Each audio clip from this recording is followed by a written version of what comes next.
প্রিয় দর্শক, শুভ সকাল। আশা করি সবাই ভালো আছেন। আপনাদের দোয়া, সমর্থন ও সহযোগিতায় আমিও ভালো আছি। আসলে আজকে যে বিষয়টা নিয়ে কথা বলতে এসেছি, আপনারা অনেকেই জানেন যে গতকালকে একটা আপনার ভিডিও আপলোড করেছিলাম আমি। যে ভিডিওটাতে দেখা যাচ্ছিল যে একজন হুজুরের পা মেসেজ করে দিচ্ছে একটা মেয়ে, বোরকা পরা মেয়ে, এবং সেখানে আরো কতগুলো মেয়ে ছিল। তো এই ভিডিওটা আপলোড করার পরে সকালে যখন ঘুম থেকে উঠলাম, আমি একটু অবাক হলাম কেন, যে আপনার এখানে দেখলাম যে 1,10,000-এর মতো ভিউ এই ভিডিওটাতে চলে এসেছে। অর্থাৎ 1,10,000 মানুষ এই ঘটনাটা জেনেছে এবং দেখেছে। তো এই বিষয়টা দেখার পরে আমি একটু অবাক হয়েছি যে মানুষ এই ভিডিওটা এত দেখলো কেন। স্বভাবত তো এত দেখে না, তাই না? আমি ভিডিও আপলোড করে এত ভিডিওটা মানুষ দেখে না, 1,000, 1,500 মানুষ হয়তো দেখে, কিন্তু এটা একটু সংখ্যায় অনেক বেশি হয়ে গেছে। এই কিউরিয়াসিটি নিয়ে আমি আসলে ওই বিষয়গুলো দেখতে গেলাম যে কমেন্ট ইন্টারাকশনগুলো কেমন ছিল মানুষের। সেগুলো দেখে আসলে আমি একটু শঙ্কিত। শঙ্কিত, আবার একদিক দিয়ে আমার কাছে ভালো লেগেছে যে মানুষ সচেতন হচ্ছে, মানুষ জানছে, বুঝছে। হ্যাঁ, আবার একটু শঙ্কিত যে তাদের কমেন্টস, মতামতগুলো দেখে সেখানে দেখলাম যে মাদ্রাসার ব্যাপারে বা এই কওমি মাদ্রাসা বা মাদ্রাসায় এই ধরনের ঘটনার ব্যাপারে মানুষের মনে এক ধরনের নেতিবাচক প্রভাব সৃষ্টি হচ্ছে, যেটা কাম্য নয়। ধর্মীয় শিক্ষা প্রতিষ্ঠানগুলোর বিষয়ে মানুষের ভিতরে নেতিবাচক দৃষ্টিভঙ্গি তৈরি হওয়া, এটা কিন্তু কোনোভাবেই কাম্য নয়, এটা উচিত নয়, কিন্তু তারপরেও হচ্ছে। তো আসলে এই বিষয়টা নিয়ে একটু আমার মনে হলো যে না, একটু কথা বলা দরকার। আসলে কোনো প্রতিষ্ঠানের কোনো দোষ নেই, কোনো রাষ্ট্রেরও কোনো দোষ নেই, সমাজেরও দোষ নেই। দোষ হচ্ছে এই প্রতিষ্ঠানগুলো যারা চালায়, এই প্রতিষ্ঠানগুলো যারা মনিটর করে, রাষ্ট্রকে যারা চালায়, রাষ্ট্রকে যারা মনিটর করে, এই সমস্যাটা তো এদের ভিতরে, তাই না? প্রতিষ্ঠান তো আসলে কোনো দোষ করেনি। তো বিষয়টা হচ্ছে, দেখুন, কাউকে আঘাত করা, কোনো সম্প্রদায়কে বা কোনো একটা ব্যবস্থাকে দৃষ্টিকটু করে তোলা সমাজের কাছে, এটা কিন্তু আমার কাম্য নয়, কখনোই না। কাউকে ব্যক্তিগতভাবে আঘাত করা বা কোনো একটা গোষ্ঠীকে নিয়ে সমালোচনা করে তাদেরকে একটু খাটো করে দেখানো, এসব বিষয় কিন্তু আমার কাছে একেবারেই গ্রহণযোগ্য নয়, আর আমি সেটা করতেও চাই না। তো এই ভিডিওটাতে মূলত আমি কাউকে ছোট করার জন্য বা কাউকে খাটো করার জন্য এ ধরনের কোনো ইচ্ছে কিন্তু আমার নেই। তো আসলে হয়েছে কি, এখানে কিছু ব্যাপার আছে। আপনি দেখবেন যে মাদ্রাসার যে বিষয়গুলো আছে, মাদ্রাসায় যে বলাৎকার বলেন, ধর্ষণ বলেন, এই সমস্ত কাজকর্মগুলোতে এগিয়ে আছে কিন্তু কওমি মাদ্রাসা। আলিয়া মাদ্রাসাও কিন্তু মাদ্রাসা, তাই না? সেখানেও কিন্তু লেখাপড়া করানো হয়, কিন্তু তুলনামূলকভাবে আলিয়া মাদ্রাসার ক্ষেত্রে এই সমস্ত অভিযোগগুলো কিন্তু একটু কম, তাই না? যথেষ্ট কম। কিন্তু কওমি মাদ্রাসার ক্ষেত্রে অভিযোগগুলো এই যেমন আমরা বেশ দেখতে পাচ্ছি এবং সামনে চলে আসছে। তো ছেলেমেয়ে কি কওমি মাদ্রাসা পড়বে না? হাতে যাবে না, কোরআন শিখবে না? তারা পড়বে, পড়া উচিত। যে মুসলিম হিসাবে ধর্মীয় জ্ঞান থাকাটা প্রত্যেকেই আমি মনে করি যে আসলে দরকার আছে, তাই না? কিন্তু আসলে হয় কি জানেন, এই ধরুন আমরা আজকে সভ্য মানুষ জাতি, তাই না? এই সভ্যতাটা কে এনে দিয়েছে আমাকে যে সভ্য, আমরা সভ্য মানুষ জাতি, এই সভ্যতা কিন্তু আমাকে কোনো ধর্ম এনে দেয়নি। বৌদ্ধ ধর্ম এনে দেয়নি, খ্রিস্টান ধর্ম এনে দেয়নি, মুসলিম ধর্ম কিন্তু সভ্য করে তোলেনি। সেই আদিম যুগে মানুষ যখন কাপড় চোপড় পরতো না, তাই না, পাতা দিয়ে পরতো, গাছের ছাল পরতো, সেখান থেকে তাদেরকে পোশাক কিন্তু ধর্ম দেয়নি। ধর্মীয়, এটা আমি আমার অবজারভেশন থেকে বলছি আর কি, ধর্মীয় কোনো গুরু কিন্তু কাপড় চোপড় আবিষ্কার করেনি, টেক্সটাইল মিল আবিষ্কার করেনি, তাই না? আজকে আধুনিক যত প্রযুক্তি দেখছেন, সভ্যতা কিন্তু বিজ্ঞানেরই অবদান। সায়েন্স থেকে বিজ্ঞানী কিন্তু আমাদেরকে আজকে সভ্য করে দিয়েছে, ধর্ম নয়। ধর্মীয় অনুশাসন যে বিষয়গুলো আছে, সেগুলো হয়তো কি করে, আমাদের সামাজিক শৃঙ্খলাকে স্টেবল করে রাখে, স্থিতিশীল করে রাখে। ব্যক্তিগতভাবে সততার চর্চা করতে শিখায়। হ্যাঁ, কিন্তু এই পর্যন্ত মানব জাতিকে সভ্যতার মূলে নিয়ে আসার পিছনে কিন্তু বিজ্ঞান, তাই না? এই কওমি মাদ্রাসাগুলো কি হয়, আসলে কওমি মাদ্রাসাগুলো কিন্তু এই বিজ্ঞান চর্চাটা নেই। সামাজিকরণ যে একটা মানুষের যে সামাজিকরণ প্রক্রিয়া, সেই সামাজিকরণ প্রক্রিয়াটা এখানে কিন্তু একেবারেই অনুপস্থিত, তীব্রভাবে অনুপস্থিত। একজন মানুষ ধর্মীয় জ্ঞান শিক্ষা গ্রহণ করবে, এটি স্বাভাবিক ব্যাপার, কিন্তু এই পৃথিবীতে তাকে চলতে হয়, সমাজে চলতে হয়, সমাজের প্রতি দায়িত্ব আছে, রাষ্ট্রের প্রতি দায়িত্ব আছে, দেশের প্রতি দায়িত্ব আছে, আছে না, মানব জাতির প্রতি দায়িত্ব আছে, সাথে সাথে ধর্ম শিক্ষার পাশাপাশি দায়িত্বগুলো তো পালন করতে হয়। তো এই পালন করতে গেলে তো আপনাকে একটা সামাজিকরণের মধ্য দিয়ে আসতে হবে রে ভাই, বৈজ্ঞানিক প্রক্রিয়া একটি সামাজিকরণের মধ্য দিয়ে আসতে হবে, তা না হলে তো আপনি নিজেই সামাজিক হয়ে উঠতে পারবেন না। তো একজন মানুষ জন্মের পরে শুধু ধর্মীয় শিক্ষা গ্রহণ করলে তিনি ধর্মীয় গুরু হতে পারবেন, সেটা ঠিক আছে, আর আধ্যাত্মিক জ্ঞান যাদের আছে, যারা একটা সীমা ছেড়ে চলে যায়, তাদের হিসাবটা কিন্তু একেবারেই আলাদা।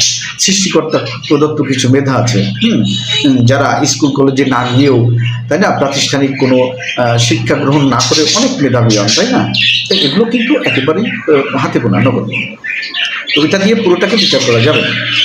তো এখন এই কওমি মাদ্রাসাগুলোতে কি হয়, একটা বাচ্চা যখন 4-5 বছর বয়স হয়, তখন তাকে কি করে, বাড়ি থেকে গিয়ে এই মাদ্রাসায় দিয়ে আসি আমরা। তো মাদ্রাসায় দিয়ে আসলে একটা নির্দিষ্ট সময় পর্যন্ত সে মাদ্রাসায় থাকে, কখনো কখনো সে হোস্টেলে থাকে, অর্থাৎ ওখানেই থেকে সে পড়াশোনা করে, বাবা মার আদর স্নেহ ভালোবাসা থেকে ডিট্যাচড হয়ে যায়, ওখানে একটা গণ্ডির মধ্যে একটা আবদ্ধ পরিবেশে একটা দীর্ঘদিন কিন্তু সে ওখানে বড় হয়। বড় হয়ে কি হয়, ওইখানকার যে কৃষ্টি কালচারটা আছে সে এগুলোকেই আয়ত্ত করে, বাইরে সামাজিকরণ প্রক্রিয়াটাকে কিন্তু সে একেবারেই মিস করে ফেলে। আর এখানে কি হয়, না আছে বিজ্ঞান ভিত্তিক কোনো শিক্ষা, না আছে সামাজিকরণের শিক্ষা, না আছে মানুষকে মানুষ করে গড়ে তোলার শিক্ষা। এখানে যে শিক্ষাটা আছে সেটা হচ্ছে শুধু ধর্মীয় জ্ঞান অর্জন করা। তো এই ধর্মীয় জ্ঞান অর্জন করেই তো, শুধু অধর্মীয় জ্ঞান অর্জন করলে তো চলবে না ভাই।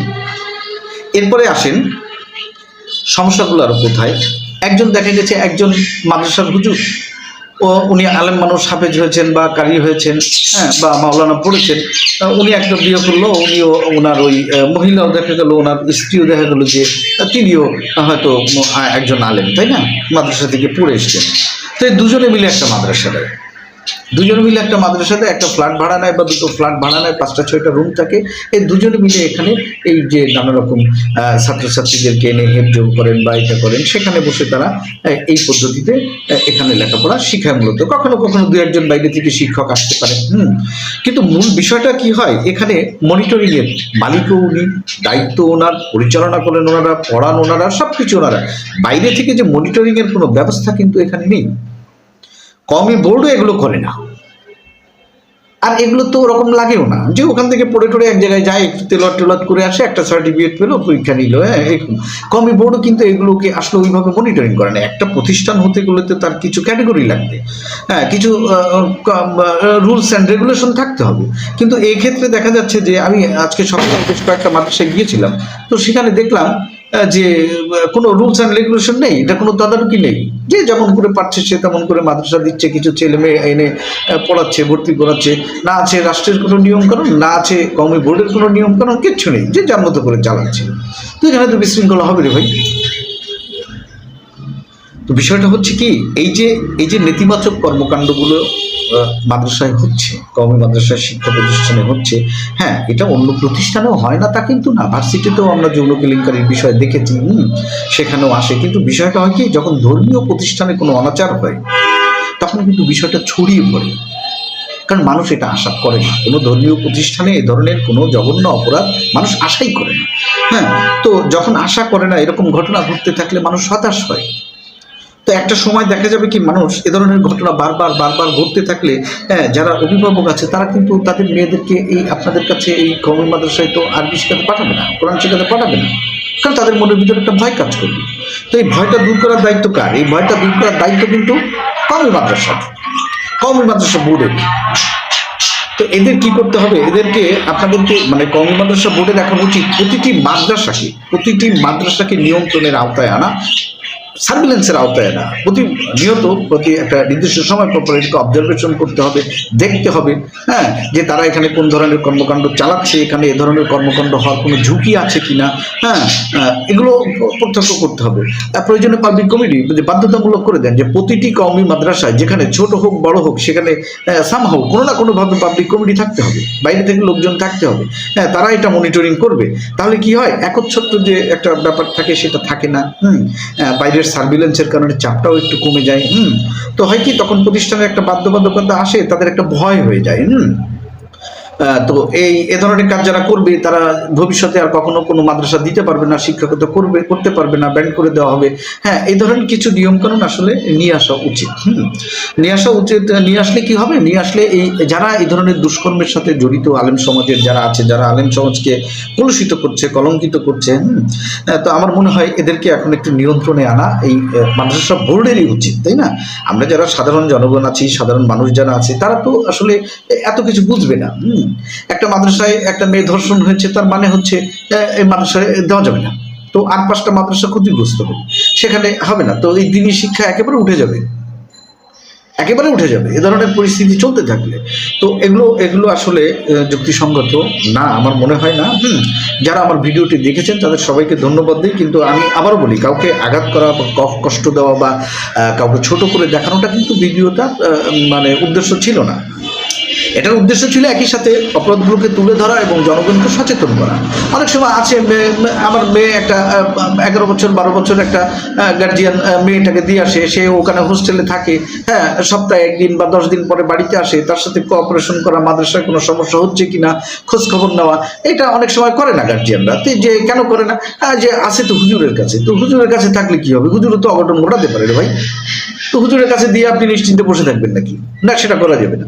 হুজুরের কাছে দেন, শিক্ষকের কাছে দেন, যেখানেই দেন না কেন একটু লক্ষ্য তো রাখতে হবে ভাই, যে আমার ছেলে মেয়েটা নিরাপদ আছে কিনা, ঠিক মতো ওখানে যাচ্ছে কিনা, পড়াশোনা হচ্ছে কিনা, এই বিষয়গুলো খেয়াল রাখতে হবে। এই বিষয় যদি খেয়াল না রাখেন তো এরকম ঘটনা ঘটবে।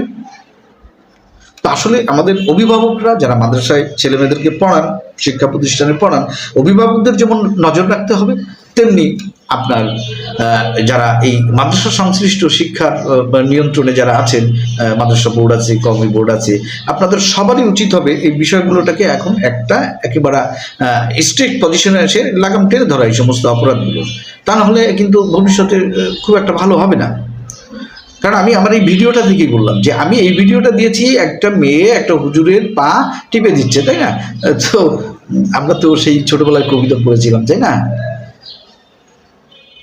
যে ওই যে গুরু ভক্তি নিয়ে যে কবিতাটা আছে না, তো সেখানেও তো বলা হয়েছে বাচ্চা তার ছেলেকে মানে পছন্দ করেননি, যে সে কেন গুরুর পা ধুইয়ে দিল না, তাই না, পানি কেন ঢেলে দিল শুধু। এখন বিষয়টা হচ্ছে সেই গুরু ভক্তি নিয়েই তো এই ভিডিওটা দিয়েছিলাম, তাই না? এখন সেই গুরু ভক্তি নিয়ে মানুষের ভিতরে যে একটা নেতিবাচক মনোভাব আমি লক্ষ্য করেছি, আমি আপনাদের আগেও বলেছি, প্রায় 1,10,000 মানুষ এই ভিডিওটাকে দেখেছে এবং বিভিন্ন জনে বিভিন্ন মন্তব্য করেছে। তো আমার কাছে এই মন্তব্যগুলো সংখ্যার মনে হয়েছে। একই সাথে যারা দেখেছেন অনেকের ভিতরে অভিভাবক আছেন যারা আতঙ্কিত, তারা বলেছেন তারা মাদ্রাসা দিতে ভয় পান। আবার একই সাথে আপনার যারা মাদ্রাসায় পড়াচ্ছেন অনেকেই আছেন, আমি তো এভারেজ সবাইকে বলতে পারি না, এদেশে অনেকেই আলেম আছেন, ভালো ভালো আলেম আছেন, তাই না, দিনদার আলেম আছেন, যাদের কাছে মানুষ গেলে উপকৃত হয়, তাই না? তো এটা হচ্ছে কি, এ ধরনের কর্মকাণ্ডের কারণে ওনারাও ক্ষতিগ্রস্ত হচ্ছে। এই ক্ষতিগ্রস্ত যাতে না হয় উভয় পক্ষই, আসলে সেজন্যই একটু সচেতনতা তৈরি করার প্রয়োজনেই আমি ভিডিওটা আপলোড করেছিলাম। তো সর্বশেষ বিনীত নিবেদন হচ্ছে, অভিভাবক যারা আছেন তারা মাদ্রাসায় যদি পড়াতে চান পড়াবেন, কোনো সমস্যা নেই, কিন্তু পাশাপাশি প্রতিটি বাচ্চাকে আপনার মনে রাখতে হবে বিজ্ঞান ভিত্তিক জ্ঞান দিতেই হবে। সামাজিকরণ প্রক্রিয়ার ভিতর দিয়ে তাকে আনতে হবে, আধুনিক সামাজিকরণ প্রক্রিয়ার ভিতর দিয়ে তাকে আনতে হবে। তা না হলে কিন্তু মেইন জনগণের থেকে সে বিচ্ছিন্ন হয়ে যাবে এবং তার চিন্তাধারা, ভাবধারা, তার চিন্তা চেতনা কখনোই কিন্তু সেই সভ্য সমাজের মতো হয়ে উঠতে পারবে না। এখানে বিরাট একটা প্রতিবন্ধকতার সৃষ্টি হবে। মাদ্রাসায় পড়ান, কোরআনের হাফেজ হোক, পাশাপাশি সে বিজ্ঞান পড়ুক, গণিত শিখুক, একটু ইংরেজি শিখুক, অসুবিধা কোথায়? কোনো অসুবিধা নেই একটু চিন্তা। কিন্তু সেটা না করে শুধু ধর্মীয় জ্ঞান দিয়ে কিন্তু একজন মানুষ এই পৃথিবীতে চলতে পারবে না। সেই যুগটা নেই এখন, সামনে আরো হবে না। দেখেন, আমি একটা সুস্পষ্ট উদাহরণ দিই। একজন কওমি মাদ্রাসার ছাত্র মাদ্রাসা থেকে লেখাপড়া শিখে করে যখন সে বাস্তব জীবনে শেষ হয়, সে এসেছে কি করে? সে একটা ফ্যাক্টরিতে চাকরি করতে পারবে না, কারণ চাকরি করতে হলে ওখানে তাকে লেখাপড়া জানতে হয়, ইংরেজি বলতে হবে, ইংরেজি লিখতে হবে, তাই না? এমনি আরো আদার অফিসিয়াল কাজ আছে, সে এটা করতে পারে না। সে কিন্তু এটা করতে পারে না। তাকে কি করতে হয়? এই দেশের যে প্রচলিত যে জবগুলো আছে, যে কাজগুলো আছে, চাকরিগুলো আছে, তারা একটাও সে করতে পারে না। তাহলে সে জীবনটা চালাবে কি করে ভাই? অর্থের তো দরকার আছে, পয়সা কোথায় পাবে সে? তখন সে কি করে? তখন সে হয় কোনো মসজিদের ইমাম হয়, নতুন একটা মসজিদ তৈরি করে দিতে হয় তার জন্য, সে একজন ইমাম হবে। তা না হলে কি করে? সে আর একজন এই ছোট্ট একটা মাদ্রাসা নিয়ে 10 জন ছেলে মেয়ে নিয়ে 15 জন ছেলে মেয়ে নিয়ে সে একটা মাদ্রাসা খুলে বসে থাকে। হ্যাঁ, বসে থেকে সে এই যা পায় তাই দিয়ে জীবিকা নির্বাহ করে। আসলে এতে ধর্মের উপকার হয়, ধর্মীয় জ্ঞান বৃদ্ধি পায়, ধর্ম ছড়ায়, কিন্তু রাষ্ট্র, জনগণ, দেশ এইগুলো কি হয় ভাই? এতে কোনো লাভ আছে নাকি? আমি ব্যক্তিগতভাবে সেটা মনে করি না। তো একই সাথে ধর্মের যেমন প্রয়োজন আছে, তেমনি এই দেশের জন্য কিছু করা, রাষ্ট্রের অর্থনীতিতে ভূমিকা রাখা, নিজের জীবনে হ্যাঁ সবকিছুতে একটি সচেতনতামূলক জ্ঞান থাকা, এসব কিছু কিন্তু খুবই জরুরি ভাই।